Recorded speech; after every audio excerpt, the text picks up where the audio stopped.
If your stomach drops when your manager puts a surprise 15-minute sync on your calendar, your nervous system already knows what your mind hasn't named yet. You aren't just dreading a routine catch-up. You are bracing for another micro-compliance test designed to slowly overwrite who you are. The tightening in your chest and the sudden shallow breathing aren't signs of professional anxiety. They are the biological alarms of a human organism detecting a threat to its psychological baseline. You sit down at your quiet desk, stare at that little blue block on the screen, and feel the energy drain out of your arms. That heavy, sinking fatigue is not a lack of resilience or a failure of your work ethic.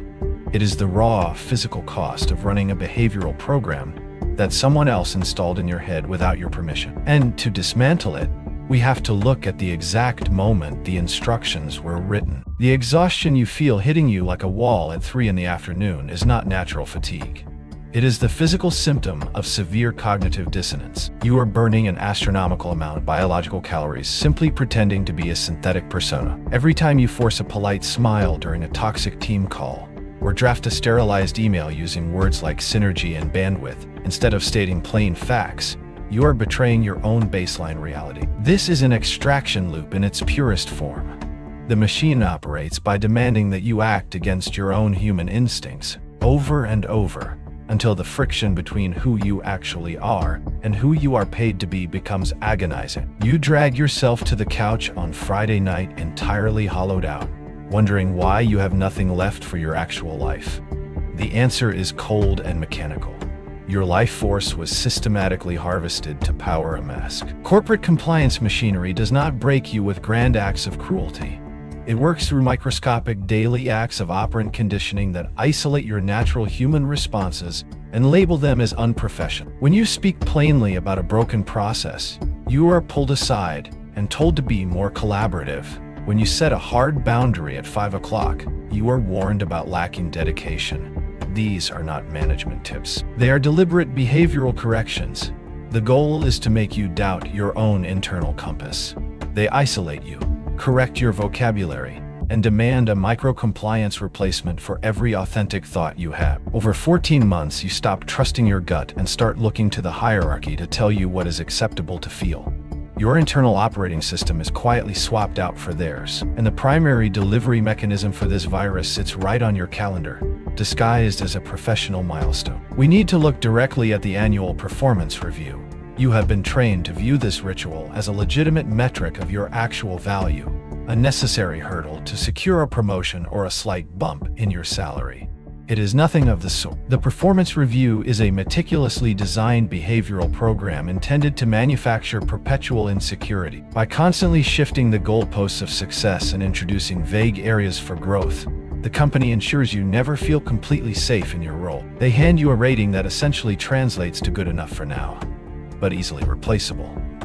This keeps you striving, running on an invisible treadmill, chasing a carrot that is permanently suspended just out of reach. The review process is an extraction loop that feeds on your desire for stability. It is the exact tool used to guarantee your sense of self-worth remains tethered entirely to their institutional validation. You probably assume the core objective of management and human resources is to push you toward maximum efficiency. You assume they want you to be a hyper-productive innovator, driving revenue and optimizing workflows for the company's bottom line. That is a highly effective decoy. The machine does not actually want autonomous, highly effective innovators. They want blind compliance. They want you to adopt a synthetic persona that requires their constant institutional validation to feel fundamentally safe. An employee who knows their own objective worth is dangerous, because that employee can simply walk away. A worker who requires a manager's nod of approval to sleep soundly at night is infinitely manageable. The entire corporate ladder is not a sequence of merit-based rewards. It is a rigid hierarchy of dependency. They do not care about your brilliant ideas. They care about your absolute reliance on their grading system to define your reality. Once they have that, they own your nervous system completely. Your manager weaponizes this dependency through casual daily gaslighting. When you are handed the workload of 3 people and naturally begin to drop the less critical tasks, a trained operator will never acknowledge the systemic exploitation at play. Instead, they will pull you into a quiet sink and gently suggest that you are struggling to manage your time properly. They will lean in and ask how they can support you in prioritizing better.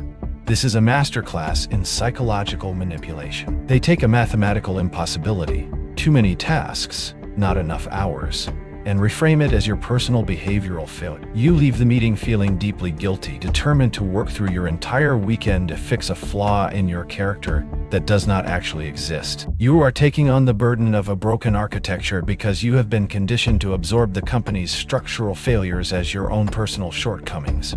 The trap is perfectly sealed. But here is where the urgency escalates, and why you must detach from this programming immediately.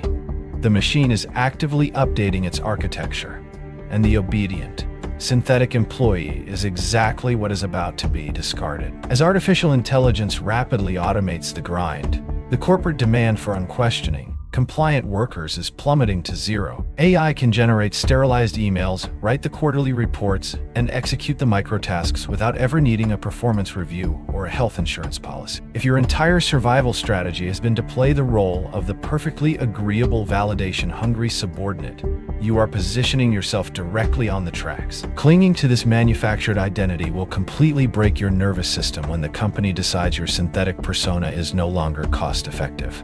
The rules of the game have irreversibly changed overnight. Being a good employee is no longer a protective shield. It is a painted target. Survival in this new landscape requires an immediate falsifiable countermeasure.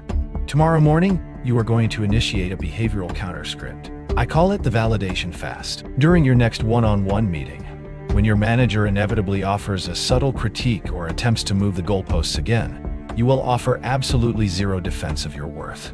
You will not explain yourself. You will not apologize for your output.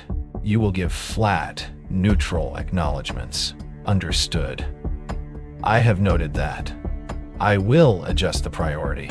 You will intentionally starve the extraction loop of its primary fuel, your emotional reaction. By stripping the anxiety and the desperate desire to please out of your vocal tone, you force the operator to interact with a blank wall. You turn the workday from a desperate test of your human value into a sterile observation deck. You watch them run their script, but you flatly refuse to download the code. The moment you stop treating the workplace as a surrogate parent whose approval dictates your reality, the physical exhaustion begins to lift. The 3 o'clock brain fog clears. The Sunday night dread loses its grip, because you finally recognize that the game is entirely artificial. You are no longer burning vital calories, maintaining a mask for an entity that views you as a highly disposable asset. Reclaiming your baseline reality is a tactical operation, not a philosophical exercise. It requires daily, conscious refusal to participate in their psychological theater. The validation fast is your first tool, but the machine has deeply rooted fail-safes designed to pull you right back into the extraction loop the moment you let your guard down. If you want the complete, unredacted brief on how to systematically dismantle every behavioral program they installed in your mind, the full architecture is available. You just have to know exactly where to find the schematics.